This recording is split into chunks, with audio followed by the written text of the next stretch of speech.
আজকে আবারও নিয়ে চলে এলাম একটা ছোট্ট সন্ধ্যাকালীন টিফিন রেসিপি। আজকে করছি সুজির ভেজ মোমো। এক বাটি, ছোট্ট বাটির এক বাটি সুজি দিয়ে একদম মিহি গুঁড়ো করে নিয়েছি।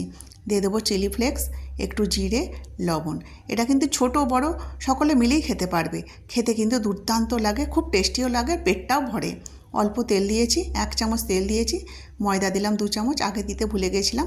আর অল্প অল্প জল দিয়ে ডোটা আমি রেডি করে নেবো। আর 1 ফোঁটা তেল দিয়ে এটা রেস্টে রেখে দেবো। খুব বেশি কিন্তু তেল দেবো না, এটা হেলদিও বটে। এখানে দিয়ে দিলাম একটা শুকনো লঙ্কা, রসুন আর টমেটো সিদ্ধ করতে দিয়েছি, মানে ওটার চাটনি তৈরি হবে।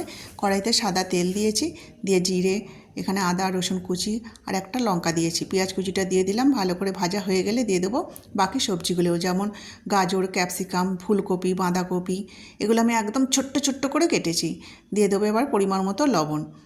এবার দিয়ে দেবো একটু জিরে গুঁড়ো, ধনে গুঁড়ো, আমচুর পাউডার অবশ্যই দিতে হবে, আর একটু চিনি দিতে হবে। দিয়ে ভালো করে সব কিছু নাড়াচাড়া করে আমার ভেজিটেবিলটা মানে পুরটা রেডি হয়ে গেল। ঠান্ডা করতে দিয়ে দিয়েছি। এদিকে সুজি থেকে ছোট্ট ছোট্ট ডো আমি কেটে নেব। এইরকম ছোট্ট ছোট্ট ডো কেটে নিয়ে বেলনার সাহায্যে গোল গোল করে বেলে নেব। খুব বেশি কিন্তু বড় হবে না, লুচির থেকেও ছোট্ট ছোট্ট বেলতে হবে। মাঝখানে পুরটা দিলাম, এইভাবে করে এবার চেপে দেবো। একটু ভালো করে চেপে দেবো, নাহলে খুলে যেতে পারে। এইবার একটা কাঁটা চামচ নেব, নিয়ে ধারগুলো এইভাবে ডিজাইন করে দেবো। এইভাবে না প্রত্যেকটা আমি মোমো রেডি করে নিয়েছি।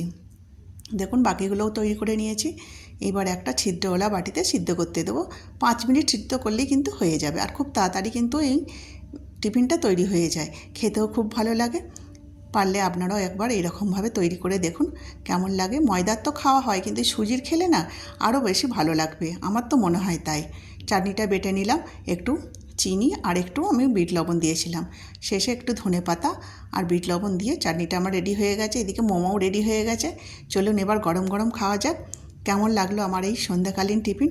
ভালো লাগলে অবশ্যই জানাবেন, আর আমার পাশে সাবস্ক্রাইব করে আমার চ্যানেলটিকে সাবস্ক্রাইব